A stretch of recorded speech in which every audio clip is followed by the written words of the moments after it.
நான் எப்போதுமே விடத்தகுந்த நாற்காலிகளையே விரும்புகிறவனே ஒழிய ஒட்டிக்கொள்ளுகிற நாற்காலிகளை விரும்புகிறவன் அல்ல. என்றாலும் எழுப்பப்படுகிற நாற்காலிகளை விரும்புகிறவன் இல்லை. வள்ளற் பெருமானை தம்முடைய வழிபடு கடவுளாகவே கொண்டு சன்மார்க்க நெறிக்கு அதிகம் செய்த பெருமை நம்முடைய அருட்செல்வர் ஐயா அவர்களுக்கு உண்டு. வள்ளற் பெருமான் தம்முடைய பேருபதேசத்திலே ஒன்றை தெளிவுபடுத்துகிறார். சத்தியஞான சபையிலே திருநீரு, தேங்காய், பழம் போன்றவற்றை நீங்கள் வழங்க வேண்டிய அவசியமில்லை என்று தீர்மானிக்கிறார் வள்ளற் பெருமான். எனவே வள்ளற் பெருமான் பேருபதேசத்திலே திருநீரு என்ற வார்த்தையை சொல்லி அது வேண்டியதில்லை என்ற கருத்தை வெளிப்படுத்துகிறார். ஆனால் ஐயா எப்போதும் நீர் நிறைந்த நெற்றியினராகவே காட்சியளிப்பார். அதை மெதுவாக அவரிடத்தில் ஒருவர் கேட்கிற போது சொன்னார், இப்போ என்னென்ன பூசாதேன்னு சொல்றியா அப்படின்னார். ஒன்றை மறந்து விடக்கூடாது. தான் பின்பற்றுகிற நெறியை பின்பற்றி கொண்டே தான் மதிக்கிற ஒருவரையும் மதிக்க வேண்டிய முழுமையான அளவில் மதிக்க வேண்டும் என்கிற ஒரு அற்புதமான இலக்கணத்தை வகுத்து கொண்டவர் தான் நம்முடைய அருட்செல்வர் அவர்கள். இன்றைக்கு பல பேர் பிறருக்காக வேஷம் போடுவார்கள், தன்னை மாற்றிக்கொண்டதாக நடித்து காட்டுவார்கள். நான் நானாகவே இருந்து கொண்டு நீ நீயாகவே இருப்பதை மதிக்கிறேன் என்கிற பண்பாட்டை தமிழ்நாட்டில் கற்றுக் கொடுத்த பெருமை அருட்செல்வர் ஐயா அவர்களுக்கு உண்டு. அது அவருடைய தனித்த முத்திரை. தன் இயல்பிலிருந்து அவர்கள் மாற மாட்டார். அவருடைய சட்டமன்ற உரைகளை பற்றிய ஒரு விமர்சனம் பாருங்கள். இந்த உரையில் விளம்பர யுக்திகள் ஏதும் இல்லை. அவர் சட்டமன்றத்தில் பேசுகிற போது எப்படி பேசுவார் என்பதை பற்றிய ஒரு அப்சர்வேஷன். விளம்பர யுக்திகள் ஏதும் இல்லை, தன்னலம் இல்லை, பொறுப்புள்ள சிந்தனையின் விளைவே இந்த உரை என்று அனைவரும் கருதினார்கள். ஒரு இடத்துல சொல்லுகிறார் ஐயா பேசுகிற போது சட்டமன்றத்திலே, விடுதலை நமக்கு உரிமைகளை மட்டுமே கொடுத்திருக்கிறது, மாறாக பொறுப்புகளை தரவில்லை. விடுதலை நமக்கு உரிமைகளை மட்டுமே கற்றுத் தந்திருக்கிறதை ஒழிய பொறுப்புகளை தரவில்லை. அவர் பேச்சில் நீங்கள் பாருங்கள், பரம்பிக்குளம், ஆழியாறு இந்த திட்டங்கள் அது என்ன ஆயிற்று? ஒரு செய்தி சொல்லுகிறார், 2500 வாகனங்களுக்கு மேல் ஒரு தெருவில் போகுமானால், இதுவே நமக்கு தெரியாது, 2500 வாகனங்களுக்கு மேல் ஒரு தெருவில் போகுமானால் அது சிமெண்ட் சாலையாக மாற்றப்பட வேண்டும், கான்கிரீட் சாலையாக மாற்றப்பட வேண்டும் என்று அந்த போக்குவரத்து துறை நிபுணர்கள் கருத்து தெரிவித்திருக்கிறார்கள். ஆனால் இன்னும் நாம் பல இடங்களை, பல தெருக்களை கான்கிரீட் சாலைகளாக மாற்றாமல் அடிக்கடி தாருக்கே செலவழித்துக் கொண்டிருக்கிறோம். இது பற்றிய கவலை நம்முடைய அரசாங்கங்களுக்கு ஏற்பட வேண்டும். ஒரு பொறுப்புள்ள பேச்சு பாருங்க, கான்கிரீட் சாலையாக மாற்ற வேண்டும். அதற்கு உதாரணம் சொல்லுகிறார். அந்த காலகட்டத்தில் நான் பொள்ளாச்சியிலே வாகனங்கள் வந்து போகிற கணக்கு சொல்லுகிறேன்.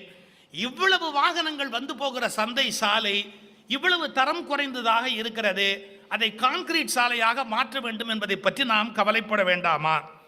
அப்புறம் இன்னொரு இடத்துல சொல்லுகிறார், பரம்பிக்குளம், சோலையாறு திட்டங்களுக்காக 1 கோடி ரூபாய் ஒதுக்கப்பட்டிருக்கிறது. பொறியாளர்களும் இந்த செலவை மதிப்பிட்டு இருக்கிறார்கள். கோவை மக்கள் ஆர்வத்தோடு காத்திருக்கிறார்கள். அப்புறம் சட்டசபையை ஞாபகப்படுத்துறார், சென்ற ஆண்டு பரம்பிக்குளம் பற்றி விவாதித்த போது விரைவில் திட்டம் தொடங்கும் என்றார்கள். திருவாங்கூர் அரசோடு விவாதித்த பின்பும் எதுவும் நடக்கவில்லை. இப்போது மக்கள் நம்மை சந்தேகிக்க தொடங்கி இருக்கிறார்கள். ஒரு சட்டமன்ற உறுப்பினருடைய பேச்சு எப்படி இருக்கிறது பாருங்க. இப்போது மக்கள் நம்மை சந்தேகிக்க தொடங்கி இருக்கிறார்கள். என்ன அர்த்தம்? கொடுத்த வாக்குறுதியை காப்பாற்ற மாட்டாங்க அப்படின்னு மக்கள் நம்மை சந்தேகிக்க தொடங்கி இருக்கிறார்கள். மத்திய அரசின் உதவியுடன் இந்த திட்டத்தை உடனே தொடங்கப்பட வேண்டும். அடுத்தது, இத்திட்டம் தொடங்கினால் 1 லட்சம் கிலோவாட் மின்சாரம் கிடைக்கும். 3 முதல் 4 லட்சம் ஏக்கர் பூமி பாசன வசதி பெறும். இப்படி அந்த திட்டத்தை பற்றிய கருத்துக்களை பேசுகிறார். இப்போ நான் இன்றைக்கு அருட்செல்வர் நினைவு தினம் என்பதற்காக அவரை புகழ்வதாலேயோ, அவரை புகழ்வதை நீங்கள் கேட்பதாலேயோ நமக்குள் எந்த விதமான லாப நஷ்டமும் நடந்துவிடப் போவதில்லை. அவரிடமிருந்து புரிந்து கொள்ள வேண்டிய விஷயம், ஒரு சட்டமன்றத்தில் ஒரு சட்டமன்ற உறுப்பினர் என்ன விஷயம் பற்றி பேச வேண்டும் என்பதற்கு ஐயா மகாலிங்கம் அவர்களுடைய சட்டமன்ற பணிக்காலம் ஒரு அடையாளம். தன்னுடைய தொகுதியை பற்றி பேச வேண்டும், மக்களுக்கான நலப்பூர்வமான திட்டங்களை பற்றி பேச வேண்டும். கொஞ்சம் யோசிச்சு பாருங்க, விவாதம் என்பது சட்டமன்றங்களிலும் சரி பாராளுமன்றத்திலும் சரி விவாதிப்பதற்கு நேரம் இல்லாமலேயே கூச்சலோடையே நாம் வாக்கெடுப்பை நடத்தி முடித்து விடுகிறோம். இது நல்ல பழக்கம் அல்ல. நான் ஒரு பெரிய உண்மையை நான் உடைச்சு சொல்றேன். கருத்து வேறுபாடு என்பது வராம இருக்குமா எந்த விஷயத்திலயாவது? யார் என்ன கருத்து சொன்னாலும் கருத்து வேறுபாடு வரும். நான் இப்ப கூட கொஞ்சம் வேடிக்கையா சொன்னேன், இவ்வளவு நாள் பேச்சாளர் இருந்தேன் சார், இனிமே மொழிபெயர்ப்பு பண்ணலாமான்னு யோசிக்கிறேன். ஏன் அதை விட இது லாபமா இருக்கும் போல் இருக்கு, 2 லட்சம் ரூபாய் கிடைக்கும் போல் இருக்கு, அதனால மாறிடலாமான்னு யோசிக்கிறேன். தமாஷுக்கு மட்டும் இல்லை, ஒரு யோசிக்கணும், நம்ம வெவ்வேறு பணிகள் செய்யலான்னு கூட யோசிக்கலாம், ஒன்றும் தவறு கிடையாது. அவரவர்களுக்கு ஒரு மொழியில் ஆற்றல் இருக்குமானா அதில் இருக்கிற நல்ல இலக்கியத்தை உலகத்துக்கு கொடுத்தா என்ன குறைஞ்சு போகுது? ஒரு கருத்துக்கு சொல்கிறேன் ஐயா. தமிழ்நாட்டில் ஒரு திருமணம் நடக்குது. அந்த திருமணம் எப்படின்னா மைனர், அந்த பெண்ணு ஆணும் மைனர் திருமணம் நடக்குது. இந்த திருமணம் என்னாச்சு, செல்லுமா செல்லாதா அப்படின்னு சிக்கல் வருது. ஹைகோர்ட்டுக்கு வழக்கு வருது. அதில் என்ன நடந்து போச்சுன்னு கேட்டால், அந்த பெண் தனியாக வந்துட்டா, யாரை காதலிச்சாலும் அவளை வழக்கறிஞர் திருமணம் பண்ணி வச்சுட்டார், அந்த பெண்ணுக்கு திருமணத்தை நடத்திட்டார். அவர் ஹைகோர்ட்டில் என்ன சொல்றாரு, என் முன்னிலையில் அந்த திருமணம் நடந்தது, அது சீர்திருத்த திருமணம் நடந்தது, அவங்க 2 பேரும் மேஜர், அதனால அந்த திருமணம் செல்லும்ங்கிறார் சென்னை உயர் நீதிமன்றத்தில். நல்ல கவனிக்கணும். ஆனா எதிர்த்தரப்புல என்ன பதில் சொல்றாங்க, மைனர் பெண்ணா இருந்தா கூட முதல் திருமணத்தை முறையாக ரத்து பண்ணாம இன்னொரு திருமணம் பண்ணக்கூடாது. அடுத்த கேள்வி கேட்கறாங்க, வக்கீல் என்ன புரோகிதரா? அவர் இந்த திருமணத்தை நடத்தி வைக்கிறதுக்கு அவருக்கு உரிமை இருக்கா? இதை வக்கீல் செஞ்சது தப்பு. அது மட்டும் இல்ல, அப்ப ஹைகோர்ட் போட்ட ஆர்டர் பார்த்தா பயந்துருவீங்க. பார் கவுன்சிலுக்கு நோட்டில் அனுப்பி அந்த வக்கீலை சஸ்பெண்ட் பண்ணிட்டாங்க. he is exceeding his limit, he is exceeding his rights அப்படின்னு வக்கீல் மேல ஆக்ஷன் எடுக்கணும்னு பார் கவுன்சிலுக்கு நோட்டிபிகேஷன் கொடுத்தாங்க. இது சென்னை உயர்நீதிமன்றத்தினுடைய தீர்ப்பு. இது உச்ச நீதிமன்றத்துக்கு போகுது. உச்ச நீதிமன்ற நீதிபதி சொல்றாரு, ஏன் வக்கீல் மனுஷன் இல்லையா? ஒரு கல்யாணத்தை நடத்தி வைக்க கூடாதா? இந்து திருமண சீர்திருத்த சட்டம், தமிழ்நாட்டு சட்டத்தின்படி யார் வேணாலும் திருமணத்தை நடத்தி வைக்கலாம். அவர் வக்கீல் என்ற முறையில் இல்லை என்றாலும் ஒரு தனி மனிதனாக அந்த திருமணத்தை நடத்தி வைக்கலாம். எனவே இந்த திருமணம் செல்லுபடி ஆகும். Supreme court judgment. எனக்கு ஒரு டவுட்டு, இல்லை யார் பிஏபிஎல் படித்தது, இல்லை யார் படிக்காமையே ஜட்ஜ் ஆனது, இதெல்லாம் பெரிய கொஸ்டின் இருக்கு. 2 பேரும் பிஏபிஎல் தான் படிச்சிருக்கணும், அதை விட அதே நோட்ஸ் தான் படிச்சிருக்கணும். இன்னைக்கு என் ஃப்ரெண்டு ராமசுப்ரமணியம் வராமல் போயிட்டார். வந்திருந்தாருன்னா நான் இன்னும் அவருக்கு சேர்த்து நிறைய சொல்லியிருப்பேன். அதனால தான் அவர் வரல. நான் அது அப்படியே விட்டுருங்க. எதுக்கு சொல்ல வர, 2 பேரும் பிஏபிஎல் தானே சார். சுப்ரீம் கோர்ட்டில் உட்காந்துருக்கிறவங்க மட்டும் எம்ஏபிஎல் முடிச்சுட்டு விட்டாரா திடீர்னு? இல்லை, வியூஸ் மாறும். ஒரு விஷயத்தை எடுத்து அனலைஸ் பண்ற போது இன்டர்பிரேஷன் மாறும், அதுக்கு கொடுக்கிற விளக்கங்கள் மாறும். தமிழ்நாட்டோட இந்து திருமண சட்டத்தில் சீர்திருத்த திருமணம் செல்லும்ன்ற ஒரு கிளாஸை எடுத்துக்கிட்டு மைனர் காலத்தில் பண்ண திருமணம் செல்றதுக்கு வாய்ப்பு இல்லை, மேஜர் ஆனதுக்கு அப்புறம் செய்கிற திருமணம் மட்டும்தான் செல்லும் அப்படின்னு உச்சநீதிமன்ற நீதிபதி முடிவு பண்றார். இதை எதுக்கு சொல்றேன், கருத்து வேறுபாடு என்பதும் எதிரெதிரான சிந்தனைகள் தோன்றுவது என்பதும் தவிர்க்க முடியாதது. அதை பகையா நினைக்க கூடாது. நாம் அதை உட்கார்ந்து பேசுகிற ஒரு பண்பாட்டுக்கு வரணும். ஒரு சட்டமன்றம் என்பது எப்படி இருக்க வேண்டும் என்பதை தம்முடைய காலத்தில் அழகுபட நிலைநிறுத்திய பெருமை உடையவர் அருட்செல்வர் மகாலிங்கம் ஐயா அவர்கள் என்பதை அவருடைய சட்டமன்ற உரைகள் பற்றிய புத்தகத்தை படிக்கிற போது நம்மாலே புரிந்து கொள்ள முடிகிறது. இது ஒரு கோணம். ஆனால் அதே சமயத்தில் ஒரு மனிதாபிமானம், ஒரு என்ன சொல்றது, கூடுதல் பொறுப்புணர்வு, ஏன் அவ்வளவு பெரிய செல்வராய் இருந்தா கூட எதையும் வீண் பண்ணக்கூடாது அப்படிங்கிற ஒரு உணர்வுடைய ஒரு குணநலன் உடையவர். ஒரு பக்கம் சீரியஸாக இருந்தது. இப்போ கொஞ்சம் நம்ம வேற ஒரு லைட்டர் வெயிலில் யோசிப்போம். கோயம்புத்தூரில் அவினாசியில் ஒரு கும்பாபிஷேகம் நடந்தது. கருணாம்பிகை அவினாசி அப்பர் கோயில் கும்பாபிஷேகம். எங்கள் அப்பா அப்போ கௌமார மடத்திலேருந்து வெளிவந்த அமுதம்ங்கிற பத்திரிகையில் ஆசிரியராக இருந்தார்கள். நானும் கோயம்புத்தூரில் அப்போ இருந்தேன். அந்த கும்பாபிஷேகத்தின் போது கும்பாபிஷேகம் முடிஞ்சுட்டு கந்தசாமி கவுண்டர் அப்படிங்கிறவர் அந்த கோயில் அறங்காவலர் தலைவர், அவருடைய வீட்டில் காலை சிற்றுண்டி உணவு பரிமாறுறாங்க. யார் யார் உட்காந்துருக்காங்கன்னா, ஐயா உட்காந்துருக்காங்க அருட்செல்வர். அதுக்கு பக்கத்தில் சுவாமி அபேதானந்தா வந்திருந்தார். சுவாமி அபேதானந்தா உட்காந்துருக்கார் 2வது. 3வது வணக்கத்திற்குரிய சுந்தர சுவாமிகள் கௌமார மடம் உட்காந்துருக்காங்க. 4வது எங்கள் அப்பா உட்காந்துருக்குறாங்க. உங்களுக்கு ஒரு தெரியுமோ தெரியாதோ தெரியும், கோயம்புத்தூருக்கு நீங்கள் போதீங்கன்னா கோதுமை ரவை போட்டே கொண்டுடுவாங்க. அது கும்பாபிஷேகம் ஆனாலும் கோதுமை ரவை தான் போடுவாங்க. அது கோயம்புத்தூருக்கே ஒரு தனி ஸ்பெஷல் கோதுமை ரவை. இது காலையில் டிஃபனில் கொண்டாந்து வைக்கிறாங்க. காலையில் முதல்ல இட்லி, கன்சாமி கவுண்டர் ரொம்ப நல்ல மனிதர், எல்லா ஐட்டமும் இருக்கு. ஆனால் கடைசியாக கோதுமை ரவையும் தயிருங்கிறது கோயம்புத்தூரினுடைய வழக்கம். அது அந்த பகுதியினுடைய ஒரு ஒரு கலாச்சாரம். கோதுமை ரவை உப்புமா கொண்டாந்து வச்சாங்க. எங்கள் அப்பா எப்போவுமே எல்லாம் கணக்காக சார், இட்லினா ஒன்றுனா ஒன்று, தோசைனா ஒன்றுனா ஒன்று, கோதுமை ரவைனா ஒரு ஸ்பூன்னா ஒரு ஸ்பூனு, அவ்வளோ கரெக்டாக சாப்பிடுவார் எங்கள் அப்பா. ஒன்று நீங்கள் என்ன பார்க்காதீங்க, நீ அப்படி இருந்திருந்தா எவ்வளோ நல்லா இருந்திருப்பேன்லாம் அனாவசியமாக நீங்கள் யோசிக்காதீங்க. அது உங்கள் பிரச்சனை இல்லை, அது என்னோட பிரச்சனை. எங்கள் அப்பா என்ன பண்ணுறாரு, கரெக்டாக ஒரு இட்லி சாப்பிட்டாரு, கொஞ்சம் கோதுமை ரவை உப்புமா கொஞ்சம் அந்த அது சாப்பிட்டுட்டு இருந்தார். பரிமாற வர்றவர் பரிமாறுறாரு மறுபடியும் கோதுமை ரவையை. எங்கள் அப்பா வேண்டாம் அப்படின்றார். அவர் அதை பற்றி கவலையே படல. பரிமாறுறவர், இந்த பரிமாறுறவங்களுக்கு மட்டும் காது கேட்காதோன்னு எனக்கு ஒரு டவுட்டு. அவர் என்ன பண்ணுறாரு, அவர் பாட்டுக்கு தட்டினார், கவலையே படல, அவர் பாட்டுக்கு தட்டிட்டார் டக்குன்னு. இதுக்கு அடுத்து சுவாமி அபேதானந்தா உட்காந்துருக்கார். சுவாமி அபேதானந்தாவுக்கு ஒரு கொள்கை, சாப்பிடும்போது பேச மாட்டார். சாப்பிடும்போது பேச மாட்டார், இலையில வச்சதை வீணாக்க மாட்டார். ரெண்டு கொள்கை. ஒரு கொள்கை வச்சவனே இந்த நாட்டில் உருப்பிட முடியாது, அவஸ்தைக்கு உள்ளாகணும். ரெண்டு கொள்கை வச்சிருக்கிறவங்க இந்த நாட்டில் என்ன பாடுபடணும். அபேதானந்த சுவாமி பேச மாட்டார், இலையில வச்சதை வீண் பண்ண மாட்டார் அப்படின்னார்.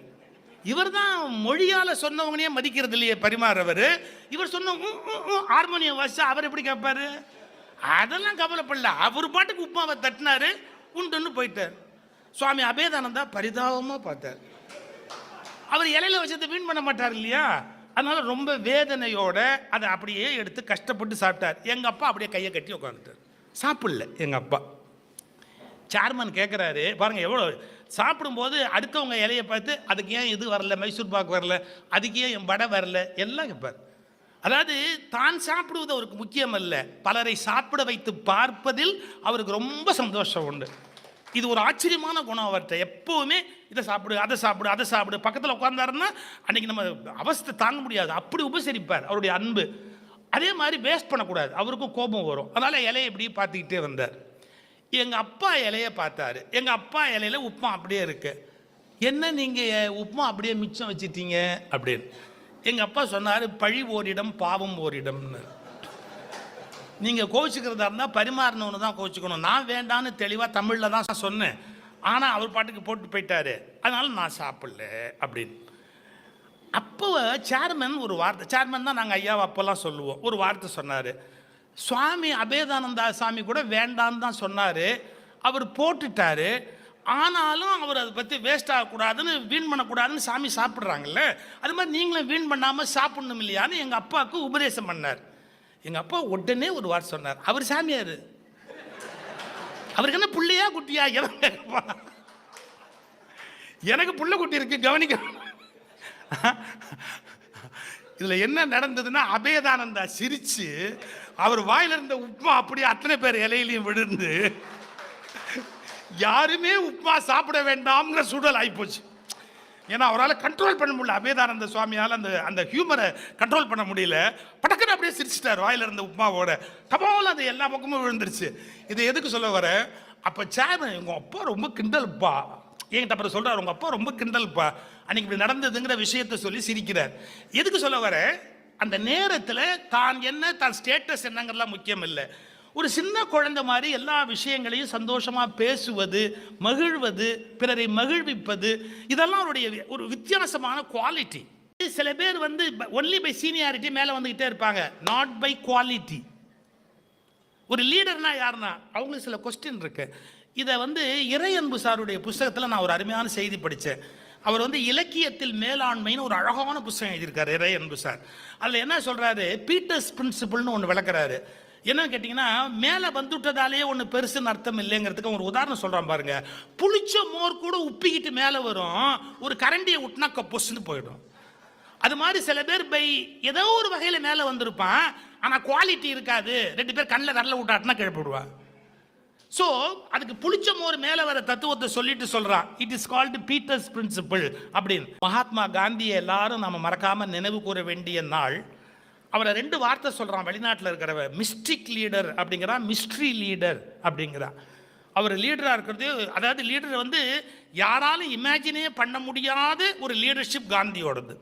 ஒரு லீடருக்குன்னு ஒரு தோற்ற பொலிவு காட்டணுங்கிற அக்கறையோ, இல்லை ஒரு லீடர்னா இப்படி தான் பிஹேவ் பண்ணணும் அப்படிங்கிற மாதிரி ஒரு ஸ்டைலோ எதுவுமே மகாத்மா வச்சுக்கல. அவர் சாதாரண ஒரு கிராமத்தா மாதிரி கீழ்ப்பாய்ச்சி கட்டிக்குவாரு, மேலே ஒரு துண்டு தூக்கி போட்டுக்குவாரு. சார் அதை விட லண்டனுக்கு அவர் போய் இறங்கின அந்த வீடியோ இருக்கு, ஃபோட்டோ ஆல்பம் பாருங்க. ஒரு மூட்டையை நம்ம ஊர் கிராமத்தை எப்படி ஒரு மூட்டையை எப்படி தூக்கிட்டு போவானோ அப்படியே அந்த மூட்டையை தூக்கிட்டு தான் போறாரு அவர். அந்த மூட்டையை கூட இன்னொரு தடவை தூக்கு அப்படின்னு அவர் சொல்லலை. அந்த மூட்டையை அவரே கையில் இப்படி தூக்கிக்கிட்டு அவர் பாட்டுக்கு பேசாமல் போறார். இதெல்லாம் பார்த்தா ஒரு லீடருக்கு உரிய எந்த விதமான வெளி தோற்றங்களையும் மகாத்மா காந்தி ஏற்படுத்தவே இல்லை. ஆனால் ஒன்றை மட்டும் புரிஞ்சுக்கணும், அவர் விஸ்வரூபம் எடுத்த அளவுக்கு யாராலும் உலகத்தில் விஸ்வரூபம் எடுக்க முடியாது. ஏன் தெரியுமா? நான் இன்னைக்கு மனவேதனையோட சொல்றேன். இன்னைக்கெல்லாம் காந்தியை கேலி பண்றது ஒரு ஃபேஷன், காந்தியை குறைச்சி பேசுறது ஒரு ஃபேஷன், காந்தி அன்னத்தை பெருசா கிழிச்சிட்டார் அப்படின்னு கேட்கறது இன்னொரு ஃபேஷன். நான் பதிலுக்கு கேட்கிறேன், காந்தி காலத்துல இருந்தவங்கலாம் ஏன் அப்ப காந்தியை விட்டீங்க? நீங்க கிழிச்சிருக்கிற வேண்டியதானே செய்ய வேண்டியது. இப்ப காந்தி என்ன வேணாலும் பேசலாம், நம்ம காந்தி அப்படி பண்ணல, இப்படி பண்ணல, இப்படி பண்ணிருக்கலாம், அப்படி பண்ணிருக்கலாம் அப்படின்னு.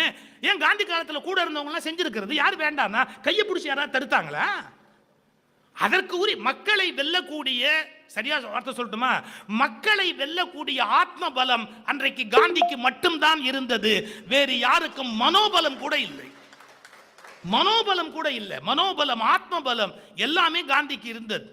அதெல்லாம் நீங்க வர்ணிக்க முடியாத பர்சனாலிட்டி. எலும்பு தோலுமா இருக்கலாம், பல்லு தொத்தலா இருக்கலாம், எந்த விதமான ஹேர் ஸ்டைலும் இல்லாம இருக்கலாம், ட்ரெஸ்ஸிங் சென்ஸ் இல்லாம இருக்கலாம். ஆனா என்னன்னா அவருடைய லீடர்ஷிப்பை யாரும் அசைக்க முடியாது. ஏன் அசைக்க முடியாது? இஸ் இன்டெகிரிட்டி, நேர்மை, இந்த நாட்டின் மீது இருந்த அக்கறை, இந்த மக்கள் மேல இருந்த பாசம், எந்த விஷயத்திலுமே அந்த முழு அக்கறையோடு அதில் ஈடுபடுவது.